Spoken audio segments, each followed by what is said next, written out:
So here's how it works. You right-click Balatro, go to Properties, go to Installed Files, click Browse. On the exe file up here, right-click that. I'm opening it with 7-zip. You could use a different extraction tool if you want, probably WinRAR would work or whatever. And you hit Open Archive, and there you go. That's the source code for the game. You can literally just open this. I'll click Edit so it opens a notepad. And you can just look at how all the code works. So just to prove to you that you can make changes, if I search for -- backs, this code over here controls the modifiers for the different decks. So example, for the red deck, config discards equals 1 means that you get 1 extra discard, not 1 discard total, 1 extra discard. Blue deck, you get 1 extra hand. Yellow deck, you get 10 extra dollars, etc, etc. So if we simply change this number to 3 instead of 1, we should see, rather than 4 discards for the red deck, we should get 6 total. So I'll save that. Close notepad. This you have to do. It says, do you want to update it in the archive? You hit OK. Great. Now the change is saved. We reopen Balatro. And as you can see on the new game screen for the red deck, it's +3 discards per round, where usually it's +1. And I go to white stake, 6 discards, just like we expect. We're in God mode now. We can do whatever we want. Technically, anything that you can do with Lua to change the game, you can just make it happen here. But if you want a very simple cookbook for things you can do, I would just look at the deck list and make more changes there. Instead of getting $10 at the start of the run, I want to get a slightly bigger number. Let's call it like 10 billion, for example. Just a little bit bigger. I can just add a whole bunch of zeros over here. That's actually significantly more than 10 billion. And we can simply start with $1E75, which means that if we play through the small blind really quickly, so you can just sit here and reroll as much as you want to get any jokers. I actually just saw a blue joker with foil, I think, which I should have clicked on. You can just customize your run with whatever you want. You just click reroll a whole bunch of times. What you can also do, probably, is start with different vouchers. So this one says you start with the crystal ball voucher. That's the magic deck.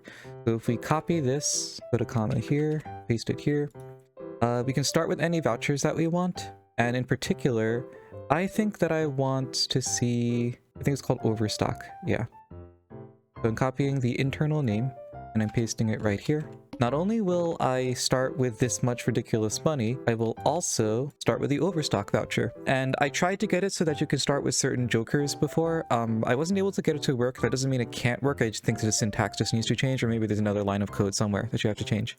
But that's how you hack the game. So there are some ethical considerations here that I want to highlight, because I don't think you should use this kind of arbitrarily for everything. So obviously, if you change your money to be like, 1 to the E75, people are going to look at that and be like, oh, okay, yeah, it's a modded run. That's fine.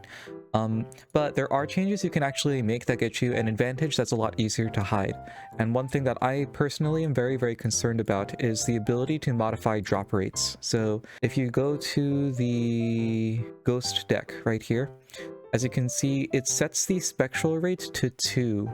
This has the potential to be a problem because if I want to set like a world record or something, what I can do is set the drop rate to like 6 instead of 2, and I will get an abnormally large number of spectral cards off of the Ghost deck, which increases the chance that I get something really powerful, like, I don't know, an early Immolate or like a Deja Vu. The ability to modify certain drop rates like this, like the ability to change what jokers come up in the shop more frequently, for example, that is actually really concerning. That can be game breaking, and especially in a long challenge run format, that small boost in probability can affect world records. So there is a way to mitigate this. All you have to do is right click Balatro again, go to Properties, Installed Files, click Verify, and then everything will go back to normal. Everything will be reset from the original Balatro game. As you can see, the red deck and yellow deck changes are now erased. They're back to normal. Click play.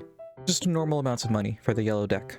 So very, very easy to stop people from cheating. If anything is streamed or live streamed or video recording or anything, just have them go to Properties, Validate, and then immediately after they validate, they can click play. And as long as you do that, this cheat doesn't work anymore. Anyway, that's all. Don't cheat on things that are important, like tests and Steam achievements and speedruns. See you later.